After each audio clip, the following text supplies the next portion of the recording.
La dîme, selon la parole de Dieu d'abord, la dîme c'est, comme on l'entend, la 10e partie de nos revenus que le Seigneur a demandé d'apporter dans sa maison pour des bénédictions. Un chrétien gagne beaucoup de la dîme parce que c'est d'abord quelque chose de très spirituel et la dîme fait partie de l'adoration avec le cœur, parce que dans les Écritures, nous avons vu que celui qui a donné la dîme pour la première fois, c'est le Père Abraham, le Père de la foi.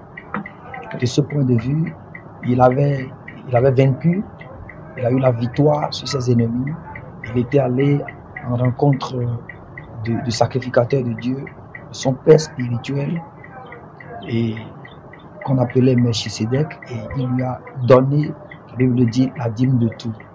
Alors, la dîme apparaît comme un acte d'adoration que Abraham est allé en rencontre de ce Melchisedec-là, qui n'a ni père et qui n'a ni mère, et qui était donc le symbole du Dieu vivant lui-même, voilà, qui n'a pas de commencement de jour, à qui il a donné la dîme de tout. Et personne n'avait appris à Abraham à donner la dîme.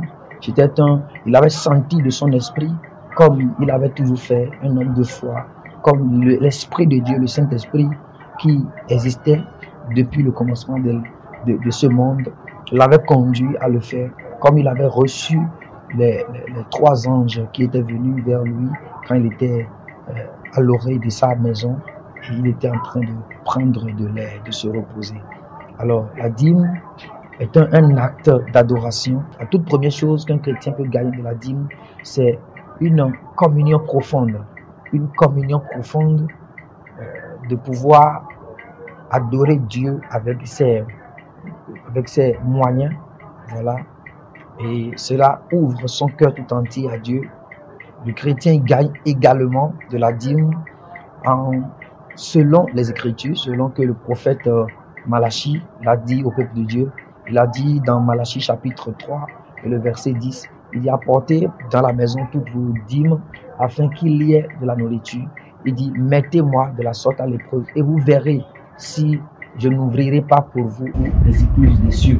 Du point de vue, Dieu a promis ouvrir les écluses des cieux et Dieu a promis épargner le dévoreur de la vie du chrétien lorsqu'il donne la dîme. Abraham l'a fait dans un esprit d'adoration. Il s'est prosterné et après il a donné la dîme. Et cela est une action spirituelle sciemment poussée pour avoir cette communication avec le Saint-Esprit en ce qui concerne les finances.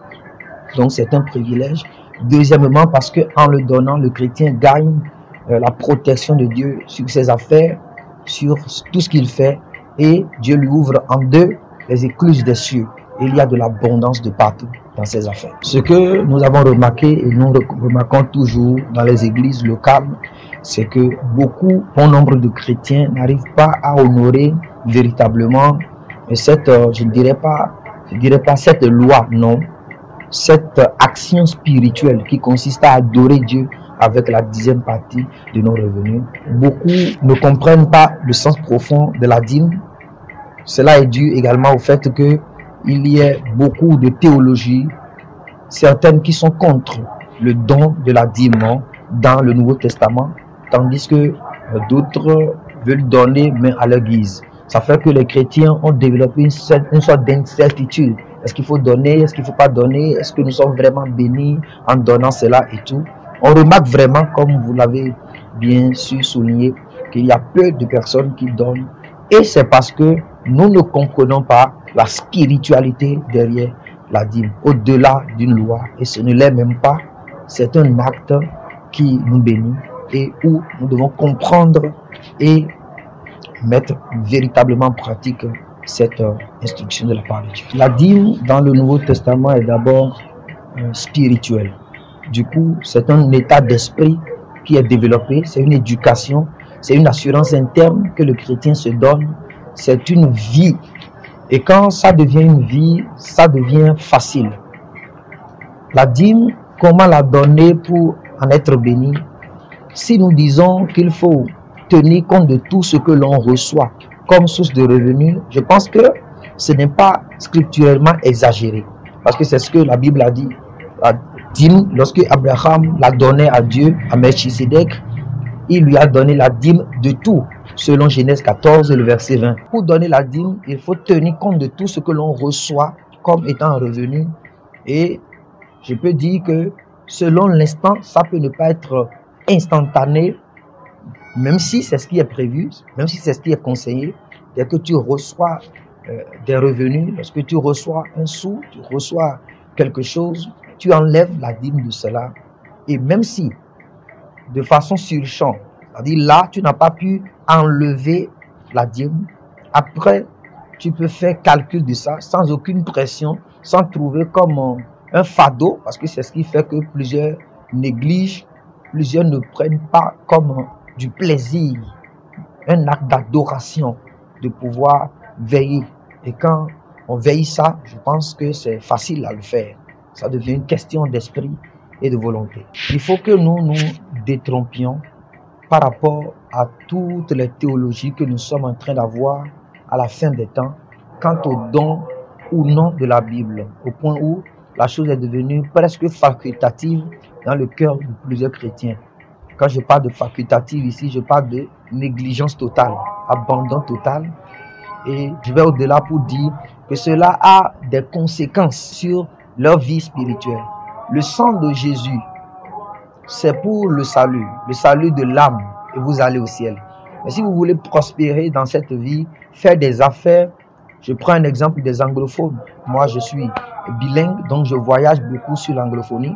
Je vais là-bas, je vois de grands hommes de Dieu qui sont aussi des hommes d'affaires. Des hommes d'affaires qui peuvent donner des millions et des millions, même à l'État. Des gens où l'État même a peur d'eux. Pourquoi? Ils ont pris au sérieux. Mais j'ai remarqué que la francophonie a cette liberté d'esprit à pouvoir discuter les instructions de Dieu. Nous avons cette liberté d'esprit. Si je dois conseiller aux chrétiens quelque chose, aujourd'hui, c'est sortir d'abord de toutes ces balivernes d'idées dans la tête, ces inconvictions spirituelles qui nous amènent à ressembler à des bâtards sans avoir une origine, une conviction à laquelle nous nous accrochons quant à la doctrine de Dieu. Deuxième conseil que je peux donner, prenez comme, s'il le faut, une obligation de donner votre dîme ou vos dîmes régulièrement, de telle sorte que, même s'il advenait qu'au premier contact, au premier début, vous ne voyez pas de changement, le temps viendra, vous allez remarquer que tout ce que l'on sème, on récolte, soit par la loi, soit par la grâce. Maintenant, pour ceux qui pensent que c'est une loi et qu'on ne doit pas donner, même si c'est une loi, prenez cette loi comme une loi d'instruction, c'est-à-dire de semence. Ok, pour ceux qui ne sont pas sous la loi comme nous autres, nous faisons toujours parce que nous croyons que ce n'est même pas une question de loi. La première personne à faire la dîme l'avait fait sans la loi. D'où c'est un acte spirituel autant que tout autre acte spirituel. De ce point de vue, je nous conseille, le corps du Christ, dans la francophonie surtout et dans le monde entier, à prendre la dîme très au sérieux et à l'observer de façon conséquente. Que Dieu vous bénisse. Message pour la dernière gloire et pourquoi pas message pour le corps du Christ. Dieu dit que cette année, c'est une année où il va manifester sa fidélité avec tous ceux qui l'ont servi.